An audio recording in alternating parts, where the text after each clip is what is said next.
कल मेरी पत्नी ने प्रेस क्लब में ये बुक कराया था, तो अभी प्रेस क्लब वालों ने मना कर दिया आपकी प्रेस आता है या नहीं होने देंगे। क्या मामला था? 27 तारीख को मेरे पास फोन आता है कि आपको अर्चना शर्मा जी द्वारा समझौता किया जाना जरूरी है। मैंने कहा मैं नहीं करूँगा, क्योंकि उन्होंने मेरे घर पे हमला किया था।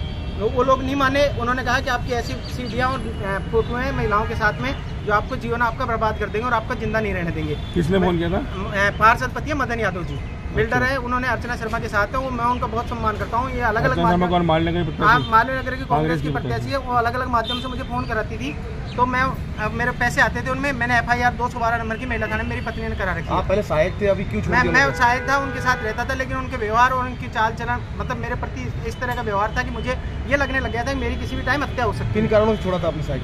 मेरा पैसा आता है, मैं पैसा मांगने लग गया, वो मुझसे मुंह मोड़ने लग गई थी, जिसकी मैंने 212 नंबर की FIR मेरी पत्नी ने महिला ये 21 अगस्त के माह की 21 तारीख की है 2023 में। फिर मैंने छोड़ दिया। फिर मेरे पास एक अचानक 30 तारीख को फिर CIDCB से लेटर आता है और विद्या प्रकाश जी कहते हैं कि आपके अर्चना शर्मा के बीच में समझौता हो गया।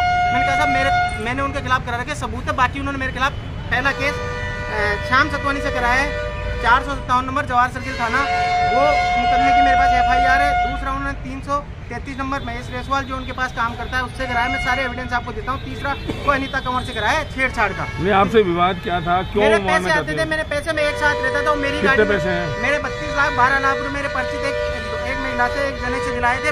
20 लाख मैंने दिए थे, उन्होंने कहा आपको माइंस दिला देंगे।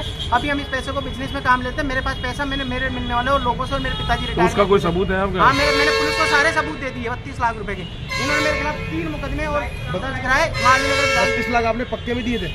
मेरे पास सारे सबूत मैंने पुलिस को दे दिए। वो बताओ। नहीं, आपने पक्के में दिए थे क्या? हाँ, पक्के में है मेरे पास सबूत। उसका रिकॉर्ड है? हाँ, मेरे पास रिकॉर्ड है। मैंने पुलिस को दिए थे पक्के में?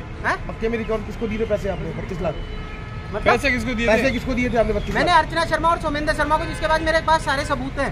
मैंने पुलिस को उपलब्ध करा दिया, आपको भी उपलब्ध करा दूंगा। किस काम के लिए दिए थे? उन्होंने कहा पहले आपको माइंस दिला देंगे। मैंने कहा ठीक है, मैं हर आदमी अपने रोजगार के लिए सोचता है, तो उन्होंने कहा पहले माइंस दिला देंगे। मैंने कहा ठीक है, माइंस दिला देना। फिर उसके बाद में उन्होंने कहा कि अभी हम पैसे को पहले काम में ले लेते हैं, हमारा मकान बन रहा है। उनके पास कोई बिजनेस नहीं है, वो सिर्फ नेतागिरी के नाम पे डरा के धमका के लोगों से इसी तरह कहते। मुझे लगा मेरी हत्या हो सकती, मैंने जाना बंद कर दिया। उन्होंने जान से मारने की धमकी। तो कब तक देने की बात थी माइंस और कब तक नहीं दी? साहब मुझे ये कहा था कि मैं आपको 6 महीने की दी थी।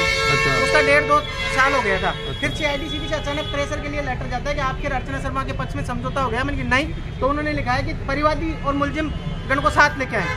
तो मेरे पिताजी हॉस्पिटल में भर्ती थे, मैंने कल छुट्टी दिलाई, आपको भी बता देता हूँ। मेरी बेटी गई तो मेरी बेटी को उन्होंने कहा कि आपके पापा को लेके आइए। मेरी बेटी ने मना कर दिया। मेरे और उनके बीच में कोई समझौता नहीं है। 30 तारीख को मेरे घर लेटर पहुंचा।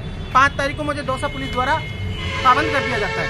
न्याय की गुहार के लिए मैं सभी पार्टियों की, सभी राजनेताओं के पास जलधर भटका। मैंने दौसा SP को ये FIR लिखवाई थी और मैंने रजिस्ट्री करा दी और 200 कोतवाली में दे दी। इसकी कोई सुनवाई नहीं हो रही है मेरी, ना मेरा मुकदमा दर्ज होता है। उनका तो 1 मिनट में मुकदमा दर्ज है। मेरी पत्नी का मुकदमा 2 महीने बाद दर्ज हुआ था, जो मेरी पत्नी ने कराया था। चाहते क्या हो? मेरे को किसी से कोई मतलब नहीं, मेरे और मेरे परिवार की सुरक्षा। पिछले 15 दिनों में मेरे पे हमले के कई प्रयास किए गए हैं। अब मैं आपको निवेदन कर दूं, जो लोग मेरे खिलाफ FIR करा रहे हैं वो लोग कौन है? अब ये गुमराह करते हैं लोगों को, ये कहते हैं ठगी कर ली, वो कर ली। मेरे को जीने लायक नहीं छोड़ा इन्होंने। अभी FIR करा रहे हैं। जो सुनो साहब, ये मेरी पत्नी है जिसका मेरे घर पे जाके इन्होंने हमला किया और मेरे पत्नी का हाथ पकड़ के घर से बाहर ले जा रहे हैं। सोमेंद्र शर्मा जी हैं। ये मेरी पत्नी का हाथ पकड़ के लाठी वाले लोग लेके गए थे मेरे घर पे हमला करने के लिए। मैं डर के मारे चुप रहा। लेकिन अब जब इन्होंने, ये कब की बात है? ये कब की बात है? अगस्त माह में। ये भास्कर की कटिंग है जिसमें इनके खिलाफ मुकदमा दर्ज हुआ। ये मुकदमे से बचने के लिए कि हम अब सर, ये इनका खास आदमी है, ब्लॉक अध्यक्ष है श्याम सतवानी। ये देखो इसकी गाड़ी है राजस्थान विधानसभा की। फिर साहब हमारे जो मुकदमे होते हैं वो नहीं होते। ये मेरे खिलाफ मुकदमा दर्ज कराने वाला ये है महेश रेसवाल, जो मेरे नीचे में काम करता था। अर्चना शर्मा के मैं ब्राह्मण, ये ब्राह्मण की बात करते हैं तो मैं ब्राह्मण नहीं था क्या? इसने लिख के दे दिया मैं कार्रवाई। 3 मुकदमे में 3 लोगों ने लिख के दे दिया हम कार्रवाई नहीं चाहते।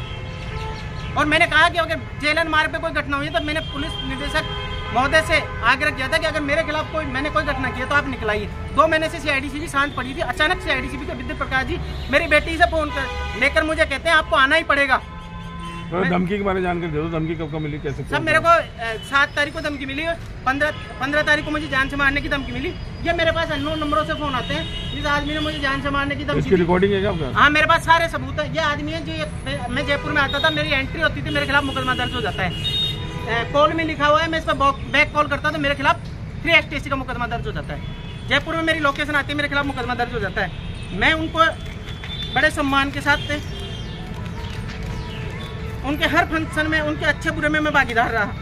कितने साल काम किया आपने? मैंने उनके साथ वो जब चुनाव लड़ी से 3 साल पहले काम किया और 2.5 साल बाद में किया। आपको इतने दिन से धमकी मिल रही है, अब प्रेस कॉन्फ्रेंस करने का क्या रीजन है? मेरा तो यही, मेरे को सुरक्षा चाहिए, मुझे मरा देंगे। तो आज आपके माध्यम से कहना चाहता हूँ, मुख्यमंत्री जी तक मैंने आवाज उठाने की कोशिश की। मैं देवाराम जी से मिला 4 बार कि साहब आप ये साहब, मैं लास्ट टाइम उनके पास काम छोड़ा 20 दिन पहले किया। मैंने देवाराम जी को कहा कि साहब मेरे को सीएम साहब से मिला दो। मेरे ब्राह्मण संगठनों ने कहा, तो साहब ब्राह्मण संगठन है ना, उन्होंने पवन मीणा जेईएन है साहब, इसने मेरे खिलाफ सरकारी कर्मचारी होते झूठा मुकदमा दर्ज कराया। ये चीजें आपके खिलाफ कितने मुकदमे हैं अभी? मेरे खिलाफ 5 मुकदमे हैं और अर्चना शर्मा के साथ है। कौन से थाने में? मालवीय नगर विधानसभा क्षेत्र में 4 मुकदमे हैं। जवाहर सर्किल, गांधीनगर, ज्योतिनगर जो इनका विधानसभा क्षेत्र आता है उसमें। और मेरे घर पे 2 महीने तक पुलिस का पहरा कि मैं मेरे परिवार से नहीं मिल सकता। मेरी बेटी है जिसकी पढ़ाई बाधित हो रही है, मेरे बच्चों की, ये मैं उनके साथ था। देखो ये मैं उनके कितने एविडेंस दूँ। ये महेश रेसवाल कहाँ नहीं है उनके साथ, आज भी है।